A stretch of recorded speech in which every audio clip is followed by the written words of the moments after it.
I'll never forget the day Elizabeth called me, her voice trembling as she asked if I'd seen Dean or Jocelyn recently. I hadn't, of course, but I remember hearing the fear in her voice. It was strange the way she sounded, like a person who already knew something terrible had happened, but didn't have the strength to admit it.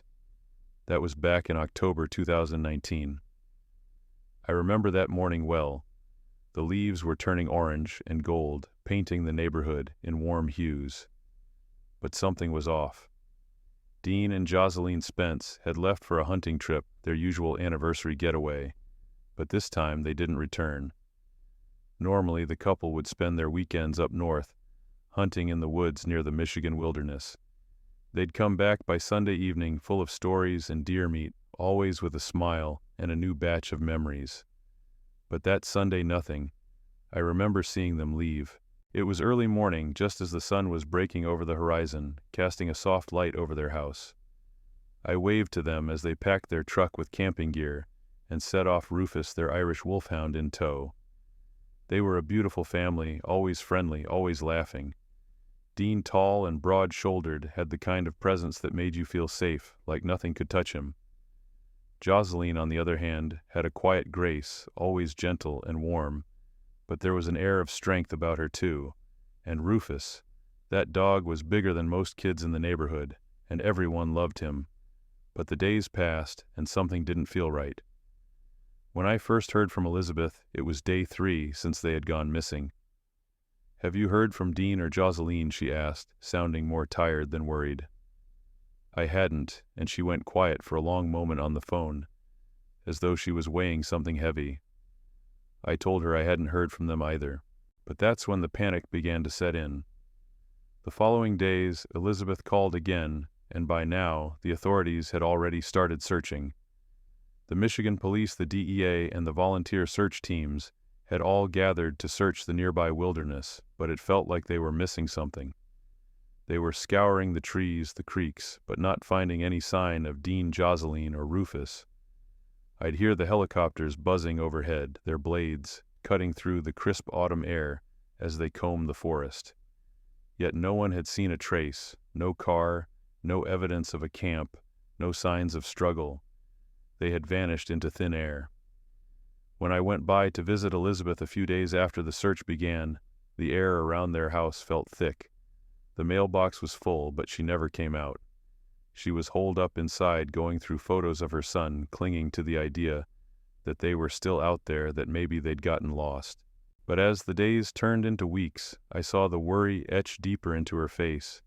Her eyes, once lively and full of warmth, began to look hollow, as though she was slowly preparing herself for a reality she didn't want to accept. The search lasted for months. The police had their theories, the most plausible one being that they'd gotten lost in the woods and possibly met some kind of accident. There was no trace of them, no sign of foul play, and that's when people started to give up. Elizabeth didn't. She'd make phone calls, visit the authorities, but it seemed like the case was slowly fading into the cold archives of unsolved mysteries. Then came the night I won't forget. It had been 2 years since that fateful hunting trip. The night was crisp, the air sharp with the chill of the coming winter. I was sitting on my porch, nursing a warm cup of tea, when I noticed something. Movement. Just a flicker of motion across the driveway that caught my eye. At first I thought it was a raccoon, maybe a stray cat, but then I saw it clearly. A dog limping its fur, matted and dirty. I squinted and realized it was Rufus, the same dog that had disappeared along with Dean and Jocelyn. I couldn't believe my eyes. Rufus had returned. He was thin, almost skeletal, and looked as though he'd been through hell. His leg was wrapped in a crude bandage that was already stained with dirt and blood. His eyes were dull, and his once mighty frame had withered away. But there was no mistaking those deep brown eyes, the same eyes that had always looked up at Dean with such loyalty. I froze, not sure what to do. Rufus. After 2 years, I rushed out of my house, but my heart was pounding in my chest. The dog looked at me weakly, barely able to lift his head. But when I called his name, he gave a weak thump of his tail. My mind raced. How had he survived all this time? Why hadn't anyone seen him in all the searches? I couldn't bring myself to touch him at first, unsure if he was dangerous or just too weak to respond. But when I reached out, Rufus staggered toward me as though he recognized me. That's when the realization hit me like a ton of bricks. If Rufus had survived for 2 years, there had to be a reason. And if he was back, what did that mean about Dean and Jocelyn? The questions flooded my mind, and before I knew it, my phone was in my hand. I dialed Elizabeth. My voice caught in my throat when I told her, "Elizabeth, it's Rufus. He's here, on my porch. He's alive." She didn't respond right away. I could hear the sound of her breathing, the silence stretching too long. Then she whispered, "I'll be right there." Within minutes, Elizabeth pulled into the driveway. She didn't even look at me. Her eyes were locked on Rufus the dog that had been a lifeline to her family, the dog that had vanished along with her son and daughter-in-law. It didn't matter that he was barely standing. It was enough that he had returned. Rufus had made it back when no one else had. But where was Dean? Where was Jocelyn? The police arrived quickly after that. They were puzzled. How had Rufus survived 2 years in the wilderness without any help? And why had he returned now, when the search had long since been called off? Their faces were grim as they spoke with Elizabeth, asking questions that at that moment felt like an intrusion. They had no answers. But I could see it in their eyes. They were as confused and disturbed as the rest of us. As they took Rufus to the animal hospital, Elizabeth and I stood in the doorway, looking out at the empty road, waiting for news that we all feared would never come. The next few days were a blur of activity. The search teams were mobilized again, scouring the same ground, looking for any new clues. It felt like a second chance, like the truth was somehow still out there. But in the back of my mind I knew. The dog had returned, but there was a darkness to it. And in that darkness, I feared there were answers we were not ready to hear. This is just the beginning of the tale that unfolded in our small town, a tale that for 2 years seemed like it would fade into forgotten history. But that night when Rufus returned, everything changed. The mystery that had shrouded the disappearance of Dean and Jocelyn Spence was far from over. The darkness was just beginning to reveal itself, and what we would find in the months to come would turn our world upside down. The following morning, the quiet of our sleepy little town felt different. It was as if the whole world had shifted overnight. Rufus's unexpected return had opened up a floodgate of questions, none of which had easy answers. The sight of the dog, emaciated and disoriented, stirred something in me that I couldn't quite explain. Elizabeth, shaken but still holding on to hope, refused to leave Rufus's side as the authorities began to piece together the puzzle of her missing son and daughter-in-law. Elizabeth and I sat on the porch that morning, both of us staring at the driveway where Rufus had collapsed. His labored breathing was the only sound between us. The animal control officer had come and gone, taking the dog to the vet for emergency treatment. But the image of the dog lying there, his once powerful form reduced to a pitiful shell, lingered in my mind. It was impossible not to feel a sense of dread creeping in. As I watched Elizabeth, I could see how much the last 2 years had aged her. Her hair was graying, and the weight of the worry had taken its toll on her face. Yet despite all the pain, there was something unspoken in her eyes, a quiet resolve. She wasn't going to give up on her family, not yet. Not with Rufus back, not when there were still so many unanswered questions. The phone call came later that day, just as the last of the daylight was fading from the sky. It was Detective Walsh, a familiar face from the first round of the search efforts. His voice on the other end of the line was urgent, but there was something else beneath it, something I couldn't place, maybe a hint of uncertainty.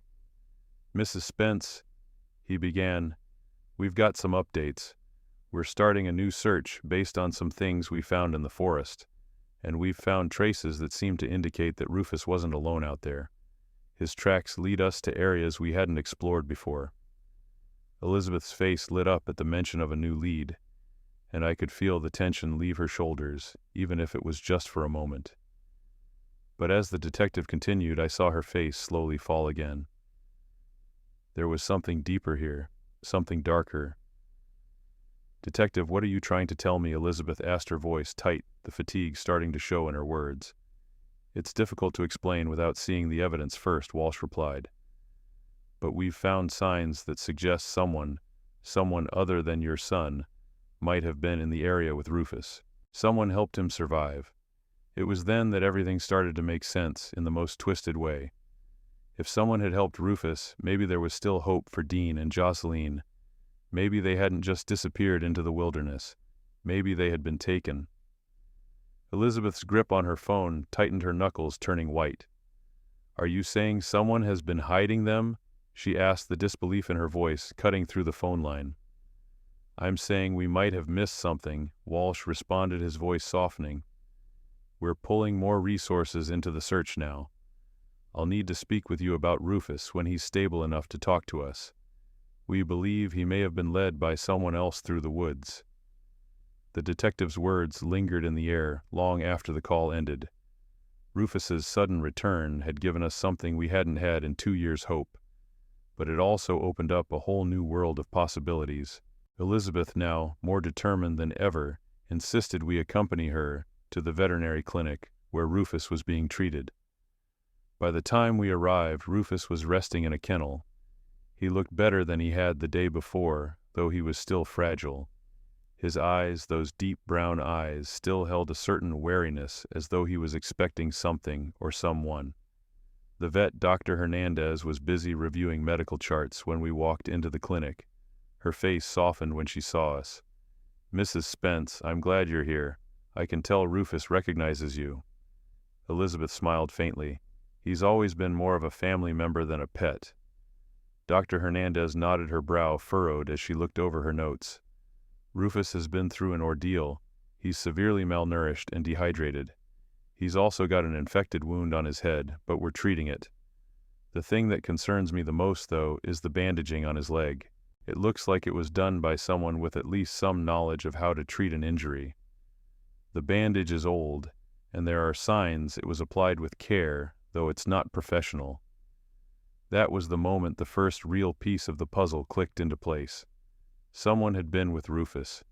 Someone who knew enough to care for him, at least until recently. Someone who had been in those woods, but who? "We're not sure how long he's been out there," Dr. Hernandez continued, "but he's a fighter, Mrs. Spence. Whoever helped him, they didn't do enough to save him fully." The clinic was quiet as Elizabeth absorbed the information. I stood in the corner trying to stay out of the way, but I couldn't help the gnawing feeling in my stomach.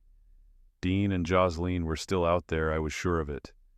And if someone had taken care of Rufus, maybe, just maybe, there was hope that they were alive too. Elizabeth finally spoke, her voice trembling. If someone was out there with Rufus, then Dean and Jocelyn, they could still be alive. Don't you think Dr. Hernandez met her eyes? We have to hope so, but right now it's all we have. The news about the bandage lingered in my mind as we left the clinic. I couldn't help but wonder who this person was and what their role was in the whole mystery. Who would have been out there with Dean and Jocelyn? And why had they left Rufus behind to make his way back on his own? Elizabeth was quiet as we drove back to her house. I could see the wheels turning in her mind, each new piece of information just adding more weight to her burden. The air around us felt heavier, the shadows of the woods creeping in closer. There was so much still unknown, and I feared that the closer we got to the truth, the more dangerous things would become. That night, as Elizabeth sat in her favorite chair, gazing out the window into the darkened world, I knew something deep within my bones. The mystery of Dean and Jocelyn's disappearance was far from over. It had only just begun to unfold. We had a long road ahead of us, and I feared the darkest parts were still to come. The next few days passed in a blur. The police presence in our small town had escalated. It wasn't just a missing person case anymore. It was a full-blown investigation drawing attention from the authorities far beyond Michigan. The DEA was involved now, which made sense considering Dean's position. The higher-ups had to be worried about the implications. After all, one of their own had disappeared without a trace, and now the return of his dog was the only tangible lead they had. Elizabeth couldn't sit still. She would spend hours pacing through the house, staring out the window, waiting for news. I too found myself unable to sleep, but for different reasons. My mind raced with questions. Who had taken care of Rufus? What had really happened to Dean and Jocelyn? And why hadn't Rufus returned sooner? I remember one evening just after dark when I went over to check on Elizabeth. I knocked and heard her call me in. She was sitting in her living room, Rufus curled up on the couch beside her. The dog's breathing was still labored, and his eyes followed Elizabeth's every move. He hadn't left her side since returning, and it was as if he knew that he was the last connection to her son. "I'm losing my mind," John Elizabeth said softly as I sat across from her. Her hands trembled as she ran her fingers through Rufus's fur. "I keep thinking if I wait long enough, Dean will walk through that door smiling like he always did. I don't understand. He knew those woods like the back of his hand. He was trained. He should have been able to survive out there. What happened, I didn't know what to say. It was impossible for me to understand what she was going through. Her world had shattered, and all she had left was the hope that something, anything, might still bring her son home." Before I could respond, the doorbell rang. Elizabeth's face brightened, her eyes hopeful for the first time in days. She rushed to answer it, and I followed behind. Standing there was Officer Dmitry Volkov, the DEA agent I had met earlier, when the investigation began picking up steam. His face was tense, and his uniform was rumpled as if he hadn't had much sleep lately. "Mrs. Spence, John," he greeted us. His voice was grave. "I've got something to show you. It's important. Can we talk inside?" "Of course," Elizabeth said, stepping aside. We all settled in the living room. Volkov took a deep breath, then began speaking in a tone that told us this wasn't just another update. "We've been digging through the files, checking anything we could, and we found something strange." Elizabeth's eyes widened, her hands tightening on Rufus's fur. "What is it?" Volkov opened a manila folder and slid several photos across the table. I picked them up, my heart skipping a beat as I looked at the images in front of me. The first photo was a close-up shot of some trees deep in the Michigan wilderness.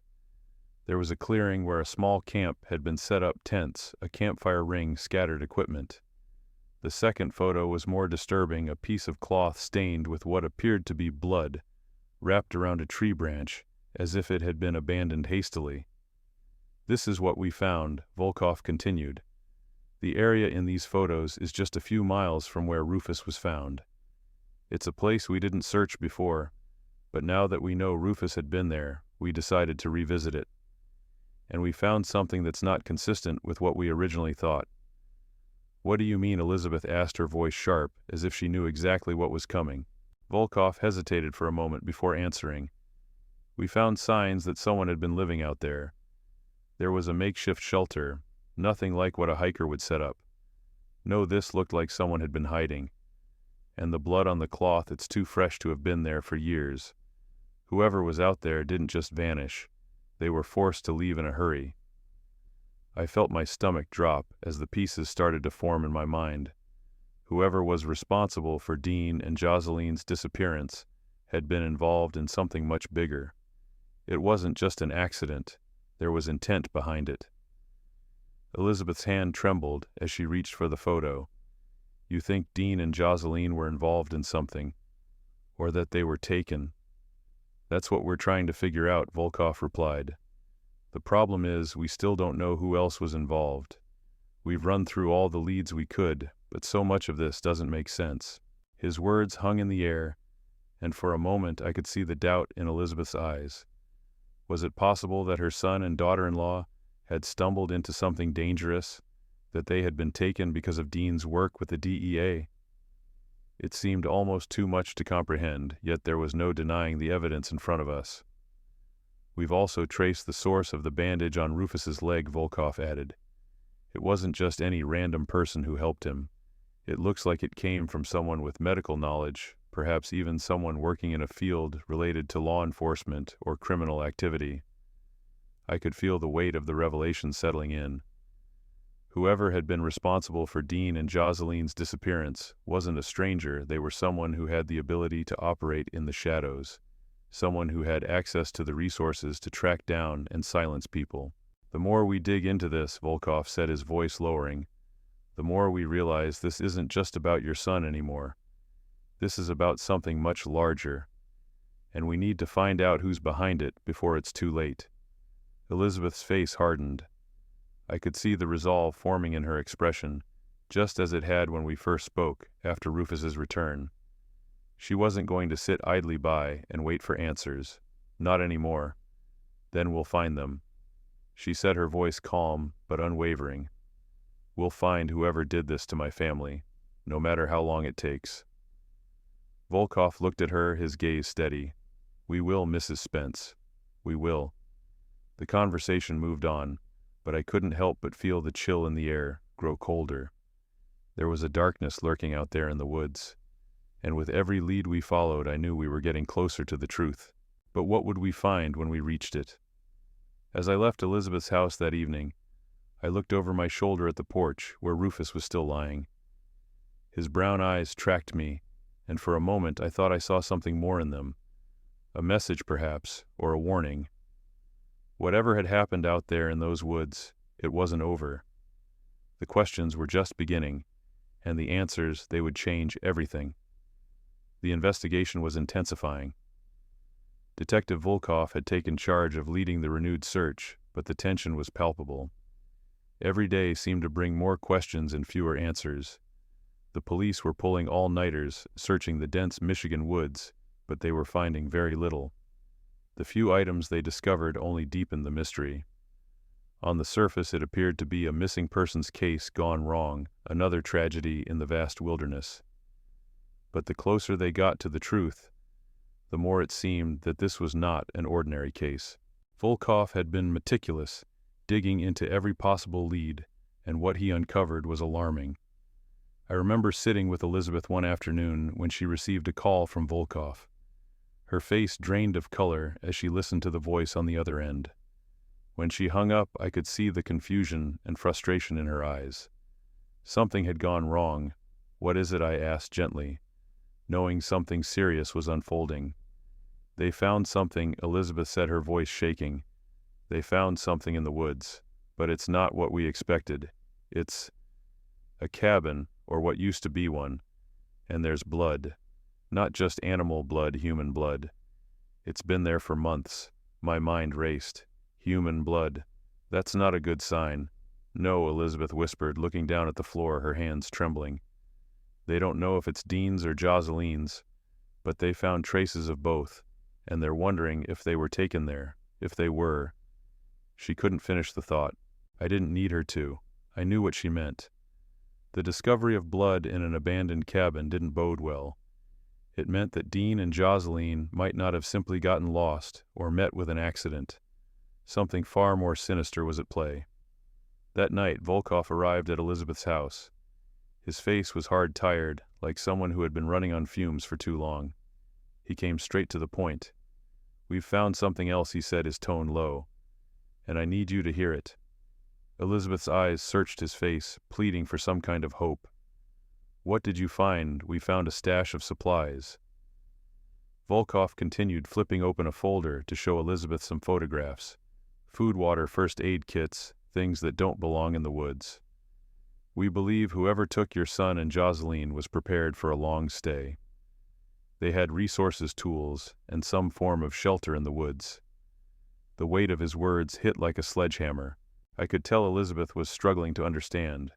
Her son and daughter-in-law hadn't just vanished, they had been taken by someone. But who would have the means to do this? Why, Volkov paused, letting the words sink in. The shelter we found had been abandoned for some time. But what we're starting to think is that Dean and Joseline might not have died out there. They might still be alive. Alive. The thought was impossible to process, but Volkov's words were hanging in the air, and they were impossible to ignore. How could they still be alive? 2 years in the wilderness with no sign of them. It seemed like an eternity. Alive, Elizabeth repeated, her voice a whisper. Are you saying there's a chance they're still out there? We don't know for sure, Volkov admitted, but the blood and the supplies suggest they were held somewhere kept alive. And Rufus, as strange as it sounds, might be our best clue. The dog. Rufus had always been a symbol of loyalty, a protector of the family, and now he was the key to everything. But what did it all mean? Was Dean trying to escape? Had he somehow managed to send Rufus back to his family with a message? The possibilities seemed endless, yet every answer seemed to lead to more questions. The most troubling part, Volkov added, is that we've begun to see signs of some sort of operation in the area. Not just one person working alone, but a network. There's evidence of illegal activity, drugs, weapons, and something even more troubling.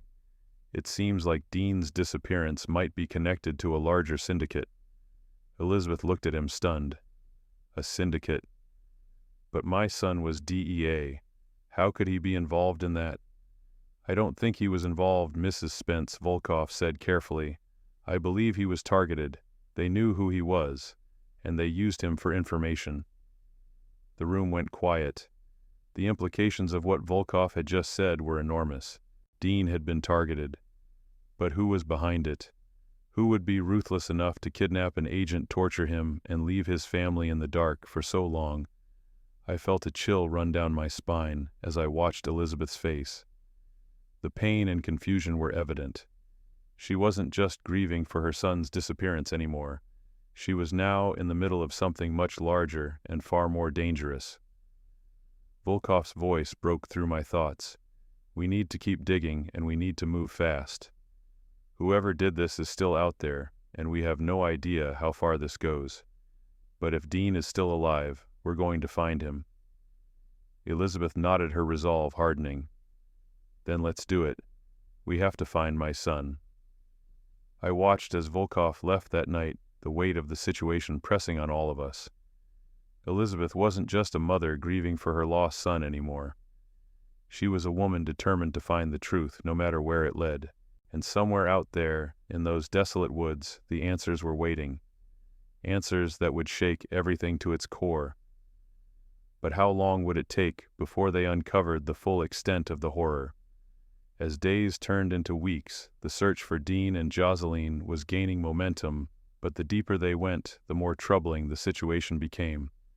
The police and DEA were combing through every piece of evidence they had, but nothing prepared us for the connection they were starting to make. The pieces of the puzzle were slowly coming together, and the truth was more horrifying than any of us could have imagined. Elizabeth and I sat at the kitchen table one evening, a quiet tension hanging in the air, as we stared at the photographs that Volkov had shown us. Images of the supplies found in the woods, the crude shelter hidden among the trees. Evidence that someone had been preparing for something long-term. Someone who had been watching and waiting. They used Dean for information, Volkov had said earlier. This wasn't just a random kidnapping. Your son was targeted. He was too valuable. At the time, I didn't understand the full magnitude of his words. I thought of Dean as a dedicated DEA agent, tough and unyielding, the kind of man who would never allow himself to be used as a pawn. But Volkov was right. Dean had been targeted, and now we were facing something much bigger than we realized. The deeper investigation into the blood found at the cabin revealed traces of more than just Dean and Jocelyn. There were multiple blood samples suggesting that at some point more people had been held in that cabin. The realization hit hard. There were other victims, other lives at risk. And those people like Dean and Jocelyn were caught in a sinister web, spun by a dangerous network. I didn't have to ask to know what Volkov was thinking. There were deeper ties at play, international ties. Drugs, weapons, human trafficking, a dark network that spanned borders and involved people in places of power.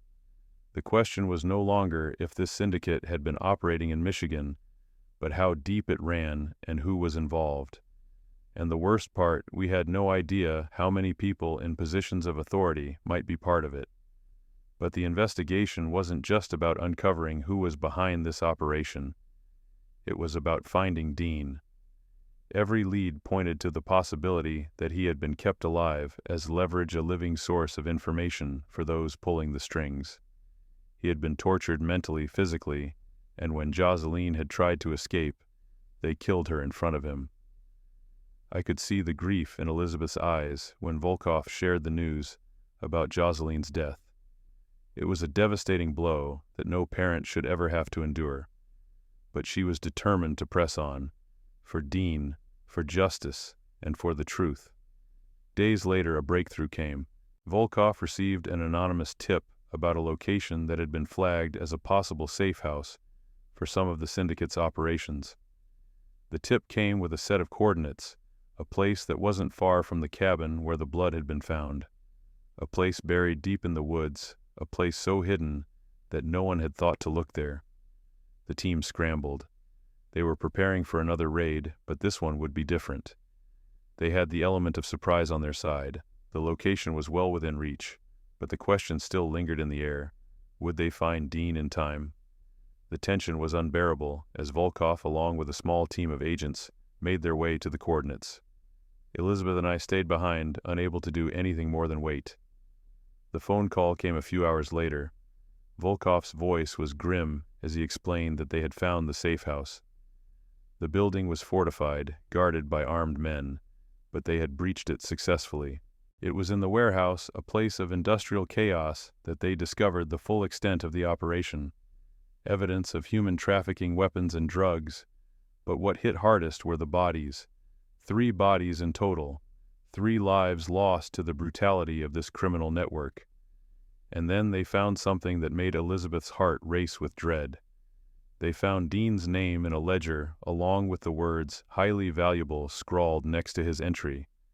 Dean had been used as a pawn to give them critical information, pushed to the brink of breaking by unspeakable torture. "Mom, they found him," Volkov told Elizabeth, his voice shaking. "He's alive, barely." In that moment, everything seemed to stand still. Dean was alive. He was out there. But not for long. He had been tortured for 2 years. Now the team had to move quickly, secure him, and bring him home. The operation to extract Dean was launched immediately.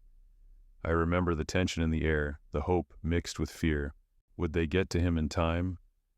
The answer came in the form of sirens, blaring helicopters overhead, and a flurry of activity. Volkov's team had breached the warehouse, the criminals who were responsible for Dean's captivity taken into custody, and the building surrounded by law enforcement. But Dean was still out there, and Elizabeth couldn't stop herself from worrying. Time was running out. And for every passing moment, the truth was getting clearer. Whoever had orchestrated this operation would stop at nothing to keep their secrets hidden. The syndicate's grip was powerful, and their reach extended far beyond anything we had anticipated. But one thing was certain. We were going to find Dean, and the people responsible were going to pay. As the team prepared to extract him, Elizabeth stood by the phone, waiting for news, holding her breath. The darkness of the past 2 years had cast a long shadow, but the light of hope was beginning to break through. We would get him back, and then we would make them pay. The extraction was swift. When they found Dean chained to a pole in a cold, dark room, I could hardly recognize the man he had been. He was skeletal, his eyes hollow, his spirit broken. But he was alive, and that was all that mattered in that moment. As paramedics worked to stabilize him, I watched as Elizabeth, her hands trembling, sat beside her son, whispering words of comfort. She didn't have to say much. The bond between them was all that was needed. Dean's recovery would be a long and painful journey, both physically and emotionally. The FBI had already begun using the information he provided to dismantle the criminal network, arresting key figures, including some law enforcement officers who had been complicit in the operation. But even as the pieces of the puzzle were falling into place, the pain of Jocelyn's loss was a wound that would never heal. Rufus, ever loyal, remained by Dean's side, never leaving him. The dog had guided us back to the truth, and in return, he found his way back home. The story was far from over, but for now, the Spence family would take solace in the fact that they had found each other again, and justice was finally within their grasp.